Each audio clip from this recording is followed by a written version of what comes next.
अंता उपचुनाव मेरे खिलाफ प्रचार करने आएंगे, उनके खिलाफ मैं 2028 में प्रचार करने जाऊंगा। उनका इशारा शायद आपकी तरफ था, प्रभारी लगाने के बाद इस तरह का बयान दिया। देखो, हम जनता की सेवा करते हैं और मैंने पूर्व में भी एक साथी ने पूछा, अगर किसी को डर लगता है तो राजनीति छोड़े, अपने बच्चों को सुबह सुबह नहलाए धुलाए, उनको स्कूल भेजे, उनके पराठे वराठे तैयार करें, अपनी गाय भैंसों को बढ़िया ध्यान दे, अपने घर परिवार पे ध्यान दे, माता पिता के पैर दबाए। आपको राजनीति में डर लग रहा है तो छोड़ दो। राजनीति तो निडरता से लड़ने का काम है। जनता को पर्ची का इंतजार करना पड़ता है। फसलें आज खराब हो गई हैं, इंतजार करने तो सरकार चल थोड़ी रही है, ये तो सरकार रो रही है, ये सरकार सो रही है। लेकिन अगर हजारों लाखों करोड़ों लोगों की फसलें खराब हुई, उनको विशेष पैकेज देने के लिए सरकार के पास नहीं है, मोदी जी के पास में और भजन लाल जी के पास में कोई व्यवस्था नहीं है। अदानी को देने के लिए 33,000 करोड़ आपके पास में है, लेकिन किसानों को देने के लिए कुछ लाख रुपए का मुआवजा नहीं है। वो पैसा किसका है? क्या किसानों का पैसा नहीं है? वो क्या केवल अदानी का ही पैसा है? या उनको फर्क ही नहीं पड़ता कि जमीन पर क्या हो रहा है? बसों में आग लग रही है, अस्पतालों के अंदर मरीज जल के अपनी जान गंवा रहे हैं। इससे बड़ी दुखद किसी प्रदेश की व्यवस्था के लिए बात नहीं हो सकती। इसीलिए मैं कह रहा हूँ 2 साल की फेलियर सरकार को जगाने का टाइम आ गया है। इस बाई इलेक्शन के झटके से अंता के लोग इसको जगाने का काम करेंगे। हम इस समय अंता में मौजूद हैं, मध्यावधि चुनाव हो रहे हैं और हिंडोली से 3 बार के विधायक और पूर्व मंत्री अशोक चांदना को यहाँ प्रभारी लगाया गया है। चांदना जी, इलेक्शन लड़ने का एक लंबा अनुभव आपके पास है, जगह जगह पार्टी आपको जिम्मेदारी देती है, अंता में भी आपको जिम्मेदारी दी है, क्या देखा है यहाँ के पार्टी कितनी मजबूत है? देखिए, कांग्रेस पार्टी का काडर गांव-गांव में पूरे देश के अंदर फैला हुआ है। सबसे मजबूत काडर वो है जो गांव में बैठा हुआ है। हम लोग तो क्या है, कभी कम चुनाव जीत जाते हैं, कभी हार जाते हैं, लेकिन वो गांव में हर दिन उनकी हाजिरी है, उनसे बड़ा वर्कर कोई नहीं है। तो मजबूत काडर है कांग्रेस पार्टी का। पहले भी बहुत चुनाव जीते हैं और ये वाला बाई इलेक्शन भी हम जीतेंगे। हम हाड़ौती में लगातार इस सीट पर जब कवरेज कर रहे हैं तो तमाम लोग कह रहे हैं, इस तरह के आरोप लगते हैं कि बड़े आर्थिक गठबंधन हाड़ौती में नेताओं के हैं या पार्टी का कैडर बहुत छोटा है, नेताओं के आपसी ऐसे गठबंधन बने हुए हैं जो हाड़ौती पर बड़े समय से राजनीतिक कब्जा किए हुए हैं। किस तरह से देखते हैं इस बयान? राजनीतिक कब्जा क्या होता है? जब मतलब यहाँ के जो लोकल लोग हैं या बहुजातीय लोग हैं, धनाढ़ लोग चुनकर सदन में जाते हैं और तो जनता चुनती है, वो तो वोट तो जनता डालती है ना भाई। किसको चुनकर किसी भी सदन में भेजना है, ये फैसला किसी पार्टी के हाथ में थोड़ी है, फैसला जनता के हाथ में है। तो यदि कोई नहीं चुना जा रहा है या कोई चुना जा रहा है तो ये फैसला जनता कर रही है, वोट तो जनता देती है। कोई पार्टी के पास वोट है क्या? पार्टी तो कैंडिडेट ही दे सकती है, वोट तो जनता के पास में, जनता देगी। तो इसमें पार्टी की कहाँ गलती है? तो जनता जिनको चुन रही है तो पार्टी उनको टिकट। पार्टी चुनाव के अंदर एक क्राइटेरिया होता है, जितना वो कैंडिडेट वो किस जाति का है, किस धर्म का है, किस इलाके का है, ये पार्टी नहीं देखती। जो जिताऊ कैंडिडेट है उसको पार्टी टिकट देती है और जनता है जिताने वाली, तो इसमें क्या है? आप लगातार अभी प्रेस कॉन्फ्रेंस भी सुन रहा था, उसमें कह रहे थे कि 2 साल में बीजेपी ने कोई काम नहीं किया और इसी वजह से पार्टी कांग्रेस इस चुनाव में लीड बनाएगी या जीत की ओर जाएगी। मैंने ये भी कहा कि हमने हजारों हजार करोड़ के काम किए। पेयजल के लिए 3,500 करोड़ की हमारे राज्य में सैंक्शन हुई। 1,000 करोड़ से ऊपर की सड़कें हमारे राज्य में सैंक्शन हुई। 2 उपजिला अस्पताल हमारे राज्य में अंता में सैंक्शन हुए। 4 गवर्नमेंट कॉलेज और 1 जो माइनिंग यूनिवर्सिटी नहीं बन पा रही है, ये हमारे राज्य में यहाँ पर हुए। और कई 100 करोड़ के सिंचाई परियोजनाएं हुई। तो वो भी आपने शायद नहीं सुना, लेकिन मैंने तो बोला। 132 केवीए एक हुआ, 5 33 केवीए हुए। तो बिजली के लिए, किसानों के लिए, नहरों के लिए, सिंचाई के लिए, पानी के लिए, शिक्षा के लिए 18 12वीं हुई। सभी में हमने काम किया, हम तो उस काम को लेके जा रहे हैं।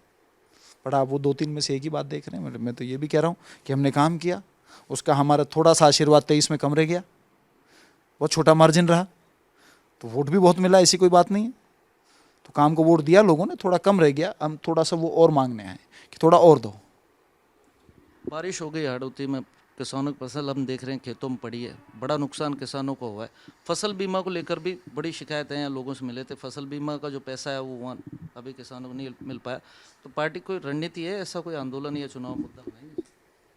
देखिए, किसानों की फसलें 60-70% फसलें तो हाड़ौती में अक्टूबर से पहले ख़त्म हो गई थी। बाकी 20-30 बची, वो अब ख़त्म हो जाएगी। तो ये तो सरकार देख रही है ना, जनता इसको सबक सिखाए। हमारी सरकार थोड़ी है, हम तो मांग कर सकते हैं। हम तो अभी भी, मैंने जब प्रेस ब्रीफिंग शुरू करी, सबसे पहले मेरी बात शायद आपके रिकॉर्ड में होगी कि सरकार विशेष पैकेज दे पूरे राजस्थान के किसानों को जिन जिनकी फसलें खराब हुई है। सरकार क्या सो रही है? वो पैसा किसका है? क्या किसानों का पैसा नहीं है? वो क्या वो केवल अदानी का ही पैसा है? अदानी को देने के लिए 33,000 करोड़ आपके पास में है, लेकिन किसानों को देने के लिए कुछ लाख रुपए का मुआवजा नहीं है। वो पैसा किसका है? ऐसे ही ये गलत फहमी है अगर कोई कहता है कि टैक्स पे ही का है।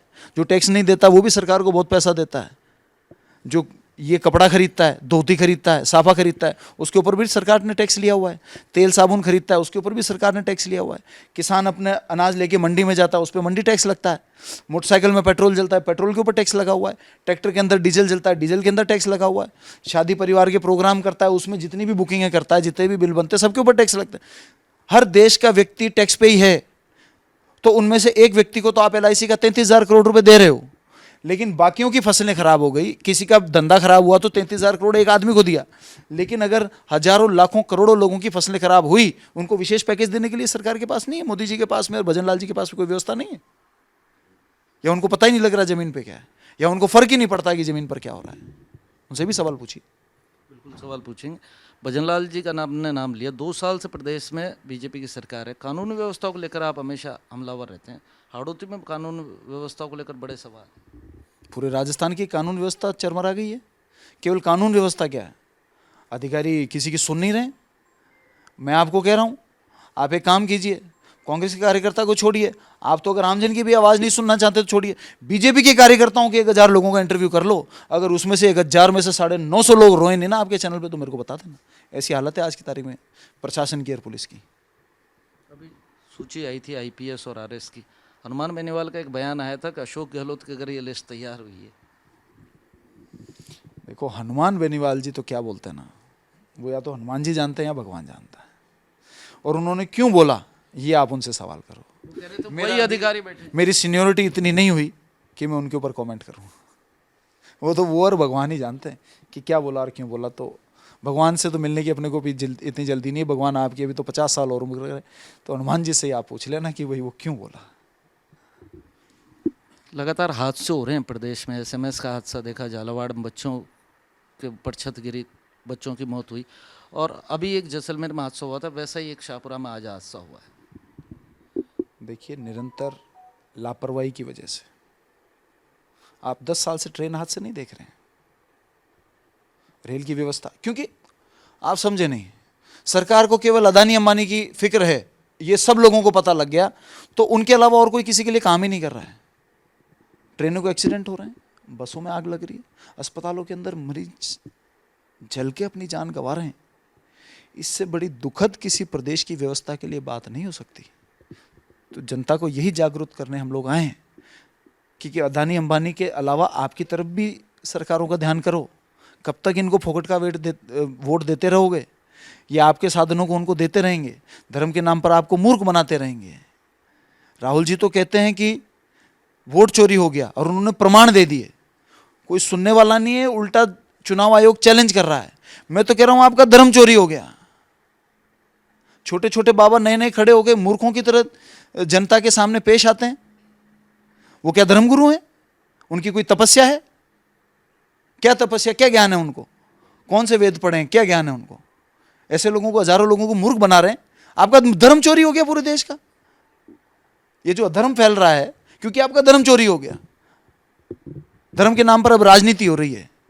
समाज को एकत्रित, प्रेम, स्वभाव, जीवन जीना नहीं सिखा रहे हैं, केवल राजनीति कर रहे हैं धर्म के नाम पर। अब जिस देश में प्राचीन काल की पंथों के शंकराचार्यों के ऊपर लाठीचार्ज हो जाए, शंकराचार्य इल्जाम लगाएं कि केदारनाथ जैसे बड़े मंदिर का 284 किलो सोना चोरी होकर दिल्ली चला गया, बीजेपी के लोग, RSS के लोग ले गए, और उसको कोई दिखाने वाला नहीं है, तो वहाँ तो धर्म चोरी तो हो गया। तो सीट पर आ जाते हैं। आप ही के पुराने साथी हैं, कैबिनेट के मंत्री रहे थे राजेंद्र गुड़ा, वो भी यहाँ कैंपेन करने आए हैं, और इस सीट पे भरत सिंह कुंदन जी की बड़ी चर्चा हो रही है। भरत सिंह कुंदन जी ने अपने ही सरकार में जब मंत्री थे, प्रमोद जैन भाई जो प्रत्याशी हैं, उन पर बड़े आरोप खनन माफिया होने के लगाए थे, घर के बाहर पोस्टर लगाए, मुंडन करवाए, और अंतिम समय तक वो उन पर आरोप लगाते रहे। किस तरह से देखते हैं, क्योंकि आपके प्रत्याशी के यहाँ सेठ जी वाली इमेज। देखिए देखिए, मैंने पूर्व में भी एक पत्रकार भाई ने पूछा, तो नेता की हालत वो है कि काम कितना भी कर लो, नेताओं के ऊपर आरोप लगाना और दाग लगाना, बैड परसेप्शन बनाना सबसे आसान काम है। कांग्रेस का राज था 2004 से 2014, बहुत पत्रकारों ने कहा 2 लाख करोड़ का 2G घोटाला हो गया, इतने हजार करोड़ का कोलगेट घोटाला हो गया। तो 12 साल से मोदी जी प्रधानमंत्री हैं, क्यों नहीं कोई कांग्रेस के नेता को आपने जेल भेजा? क्यों नहीं उन घोटालों में जो शामिल लोग थे उनको जेल भेजा? उसके बाद कैसे सब लोग बाइज्जत बरी हो गए? इल्ज़ाम लगाना बहुत आसान है। मैं आपको एक कहानी सुना देता हूँ कि मंदिर में एक गरीब आदमी भगवान को कह रहा था, भगवान मेरा आज 10,000 की व्यवस्था करा दे, नहीं तो शाम को जहर खाने के अलावा मेरे पास कोई रास्ता नहीं बचेगा। कोई सज्जन खड़ा था पीछे, उसने बात सुन ली। वो उसके जाने के बाद उन्होंने अपनी जेब टटोली तो उनके पास 5,000 रुपये थे। उन्होंने जाके थोड़ा दूर जाके, बाबा ये लो 5,000। बोला 5,000 किस बात के दे रहे हो? बोला भगवान ने भेजे हैं आपके। बोला अच्छा। तो वो सज्जन चले गए, 5,000 देके उतने ही थे उनके पास। वो भगवान को जाके वापस बाबा ने कहा कि ये भगवान, आपने मेरी बात तो सुन ली, उसका धन्यवाद तो है, अगली बार पैसे इसके हाथ से मत भेजना, ये मेरे 5,000 रुपये ले गया, आपने 10 भेजे थे। तो क्या है, अच्छाई में भी बुराई और इल्ज़ाम लगाना बहुत आसान है, कितना भी काम कर लो। नेता की ज़िंदगी और सीमाओं में रहना पड़ता है, इसलिए कई चीज़ों के जवाब नहीं दे पाते हैं। इल्ज़ाम तो 2G घोटाले के भी 2 लाख करोड़ के लगे हैं। बीजेपी आरोप लगाए तो ठीक है, लेकिन मैं बात कर रहा हूँ भरत सिंह कुंदन जी की। तो क्या भरत सिंह, अरे तो जेल, आप समझे नहीं, आप समझ ही नहीं रहे हो। बात तो वो की वही है ना, आरोप ही है ना। आरोप तो कोई किसी पे लगा सकता है, भाई भाई पे लगा देता है कि माँ की जायदाद हड़प गयो, तो वो तो कानून अपना काम करेगा। और पूर्व में भी बड़े बड़े आरोप लगे हैं, और 12 साल से देश में प्रधानमंत्री मोदी जी हैं कि तो किसी को जेल में तो डालते हैं। आरोप लगाना बहुत आसान है। मोरपाल सुमन बीजेपी का कैंडिडेट हैं यहाँ, और बताया जा रहा था बड़ा टिकट को लेकर मंथन हुआ था। वसुंधरा राजे की प्रतिष्ठा यहाँ हाड़ौती पे दांव पे लगी हुई है। कितना मजबूत कैंडिडेट उनको मानते हैं, या फिर आपका मुकाबला नरेश मीणा से है? जो नरेश मीणा लगातार पूरे प्रदेश में जिस तरह उनकी सोशल मीडिया पर चर्चा हो रही है, कल मैं बयान भी सुन रहा था, आप कार्यकर्ताओं को सोशल मीडिया को लेकर कुछ गाइड करें। नहीं, मैं तो यही कह रहा था कि वोट सोशल मीडिया पे नहीं है, वोट तो गांव में है। गांव में जाइए, गांव के नेताओं कार्यकर्ताओं से मिलिए, आम जनता से मिलिए। जिन परिवारों के घर में 20-20, 7-7, 8-8, 10-10 वोट हैं, उनके साथ बैठ के उनकी बात को सुनिए, उनकी समस्या को सुनिए, उनको कन्विंस कीजिए। वहाँ पर जाके सोशल मीडिया खेलेंगे तो वोट तो वहाँ तो नहीं है। यहीं से लोग कह रहे साहब ऑनलाइन ही पाकिस्तान में बम फंका रहा है, ऑनलाइन ही चल रही है वार भारत पाकिस्तान। तो ये तो घरांसुई क्रांति चल रही थी, वो चालकों को ही ना। मैं उनको यही कह रहा था कि घर घर तक जाना पड़ेगा, तब अपने को असलियत पता लगेगी, और तब हम सही मायने में अपनी पार्टी का काम कर पाएंगे। नरेश का जो कैंपेन चल रहा है, इसका मतलब ऑनलाइन क्रांति है। अब आपको मुझे लगता है कि मुझे लगा था कि आप कांग्रेस के बारे में या चुनाव के बारे में पूछने आएंगे, बट आप हर सवाल नरेश के बारे में पूछ रहे हैं। नहीं, नरेश की चर्चा इसलिए कर रहा हूँ मैं। कल जब वो बयान दे रहे थे तो मैं सुन रहा था उनको, वो कह रहे थे कि मेरे खिलाफ धन बल का प्रयोग हो रहा है, ये हो रहा है। और प्रमोद जैन भाया को लेकर भी उन्होंने एक कंट्रोवर्सी वाला बयान दिया था। तो ये तो आप जनता को बताइए, कंट्रोवर्सी कोई है, उन्होंने कोई बयान कंट्रोवर्सी का दिया है? यदि किसी कैंडिडेट में ने कोई कंट्रोवर्शियल बयान दिया है तो आप जनता को बताइए ना कि ये कंट्रोवर्सी है इसके अंदर। अब मैं उसमें मेरे से क्या सवाल पूछ रहे हैं? कोई और क्या कहता है उसका जवाब मैं कैसे दे सकता हूँ? किसी भी आप कह रहे थे 12 में द्वेषता की राजनीति चल रही, किस तरह की द्वेषता है? छपड़ा का भी उदाहरण दिया। हाँ बिल्कुल है। जिन लोगों ने छपड़ा में निर्दलीय कैंडिडेट का साथ दिया, आज भारतीय जनता पार्टी के नेता उनकी रग निकाल रहे हैं। उनकी सूद लेने वाला कोई नहीं है, उनकी सूद लेने वाला कोई नहीं है।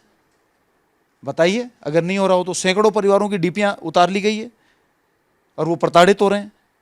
एक तरफ तो आप कह रहे हो आपकी आवाज़ उठाएंगे, फिर लोग आपके साथ लग जाते हैं, और उसके बाद आप उनको छोड़ के अगली जगह चले जाते हो। समरावता जल गया। समरावता जलने के बाद मुख्यमंत्री जी अच्छे हैं क्योंकि केवल उन्होंने जमानत दे दी 6 महीने के बाद में। उस गांव की क्या गलती थी जिसके अंदर आग लगी, पूरा गांव उम्मीदों के ऊपर जल गया? उस गांव की क्या गलती थी? अब मुख्यमंत्री जी अच्छे हो गए, कांग्रेस बुरी हो गई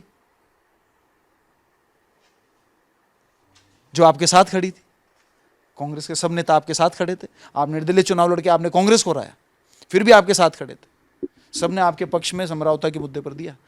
पर जिस कानून ने उस गांव को जलाया, जिस मुख्यमंत्री की पुलिस ने उस गांव को जलाया, जिसने आपको 6 महीने प्रताड़ित किया, उसके बाद में कांग्रेस तो बुरी है और उनको आप अच्छा बता रहे हो। इसके पीछे राज क्या है? पूछिए जरा सवाल। वो कह रहे थे कल कि जो अंत उपचुनाव मेरे खिलाफ प्रचार करने आएंगे उनके खिलाफ मैं 2028 में प्रचार करने जाऊंगा। उनका इशारा शायद आपकी तरफ था, प्रभारी लगाने के बाद इस तरह का बयान दिया था। देखो, हम जनता की सेवा करते हैं और मैंने पूर्व में भी एक साथी ने पूछा, अगर किसी को डर लगता है तो राजनीति छोड़े, अपने बच्चों को सुबह सुबह नहलाए धुलाए, उनको स्कूल भेजे, उनके पराठे वराठे तैयार करे, अपनी गाय भैंसों को बढ़िया ध्यान दे, अपने घर परिवार पे ध्यान दे, माता पिता के पैर दबाए। आपको राजनीति में डर लग रहा है तो छोड़ दो। राजनीति तो निडरता से लड़ने का काम है। राहुल गांधी जी को जब उन्होंने भारत जोड़ो यात्रा पूरी करने वाले थे, जम्मू कश्मीर में पूरी जम्मू कश्मीर की पुलिस भाग गई। पूरी जम्मू कश्मीर की सरकार ने कहा हमारी सुरक्षा की कोई गारंटी नहीं है। केंद्र की सरकार ने कहा कहीं से भी गोली आएगी राहुल गांधी को लग जाएगी। लेकिन राहुल गांधी अकेला चलता रहा क्योंकि उसका रास्ता सही था, वो सच पे चल रहा था। जो सच पे चलते हैं, जो एक लाइन पर चलते हैं, उनको किसी से डर नहीं लगता है। जो भटकते हैं इधर उधर, हर जगह चोरियां करते हैं, एक दूसरे के साथ गठबंधन करते हैं, अंडर द टेबल बात करते हैं, वो लोग डरते हैं और वो लोग डरेंगे। अंत विधानसभा सीट पर आपको जिम्मेदारी दी है, जातीय चर्चा करें तो जातियों के जो वोट है एक बड़ा फैक्टर चुनाव में होता है। अंता सीट पर प्रमोद जैन भाई का स्वजातीय वोट कम है, लेकिन 2 बार जनता ने उन्हें यहाँ मौका दिया। इस बार एक नया समीकरण बन गया है क्योंकि स्थानीय को टिकट दिया बीजेपी ने मोरपाल सुमन को, जो साधारण से कार्यकर्ता थे, पंचायत समिति के प्रधान थे। दूसरी तरफ नरेश मीणा आ गए। तो ये जो जातियों का समीकरण है, पूर्व में 2018 में बाई जी के सामने प्रभुलाल जी खड़े हुए थे तो उनकी जाति के तो बहुत वोट थे, फिर भी 36,000 से भाई जी को जनता ने जिताया, उनका काम और सेवा देखते हुए। तो सब कुछ जाति पर ही आधारित नहीं होता। लोग सब रोटी खाते हैं, विकास चाहते हैं, अच्छा वातावरण चाहते हैं कि इलाके में अच्छा वातावरण बना ले, मान सम्मान के साथ में सारे काम हो, गुंडागर्दी नहीं हो, दबंगपना नहीं हो, उससे लोग घबराते हैं। तो अच्छे वातावरण के लिए, अच्छे विकास के लिए, अच्छे काम के लिए कांग्रेस पार्टी के कैंडिडेट को जनता जिता के भेजेगी। एक अंतिम सवाल है, आपके यहाँ हेल्थ को लेकर जब आपकी सरकार थी, बड़ी पॉलिसी आई, निःशुल्क दवा योजना आई और लोगों का इलाज निःशुल्क होता था। कल डॉक्टर करोड़ीलाल मीणा के कॉन्स्टिट्यूंसी के एक व्यक्ति की मौत हो जाने पर बिल नहीं चुकाने के कारण उसका 100 रोक लिया था। बड़ा चर्चा वाला विषय रहा, अपनी सरकार पर निशाना साधा करोड़ीलाल। देख लीजिए, मैं और क्या कह रहा हूँ। 2 साल से मंत्री को पीए लगाने में 1.5-2 साल लग जाता है, जनता को पर्ची का इंतजार करना पड़ता है, फसलें आज खराब हो गई हैं, विशेष पैकेज सरकार कब डिक्लेयर करेगी, इंतजार करने। तो सरकार चल थोड़ी रही है, ये तो सरकार रो रही है, ये सरकार सो रही है। तो इसीलिए मैं कह रहा हूँ 2 साल की फेलियर सरकार को जगाने का टाइम आ गया है। इस बाई इलेक्शन के झटके से अंता के लोग इसको जगाने का काम करेंगे। जहाँ खुद के मंत्रियों को अस्पतालों में जाकर एक मृत व्यक्ति के पैसे से संबंधित झगड़े के उनके परिवार को खुद कैबिनेट मंत्रियों को जाना पड़ रहा है, तो इससे बड़ा दुर्भाग्य इस प्रदेश का हो नहीं सकता। 2028 का सेमीफाइनल इस चुनाव को देख रहे हैं तो कितना आश्वस्त हैं? वो आपका नजरिया है, वो आप लेकर के आपका नजरिया है। अभी 2028 बहुत दूर है। जीत को लेकर कितना आश्वस्त हैं? जीतेगी तो कांग्रेस पार्टी, यहाँ से कांग्रेस पार्टी जीतेगी। तो ये थे हमारे साथ अशोक चांदना, जिन्होंने अपनी जीत का दावा किया और कहा कि अंता में जो कांग्रेस के राज में काम किए उनके दम पर वो विधानसभा चुनाव जीतेंगे और यहाँ से प्रमोद जैन भाया को विपक्ष की आवाज़ बनाकर सदन में भेजेंगे। लोकेश नागर, रिपोर्ट भारत, जयपुर।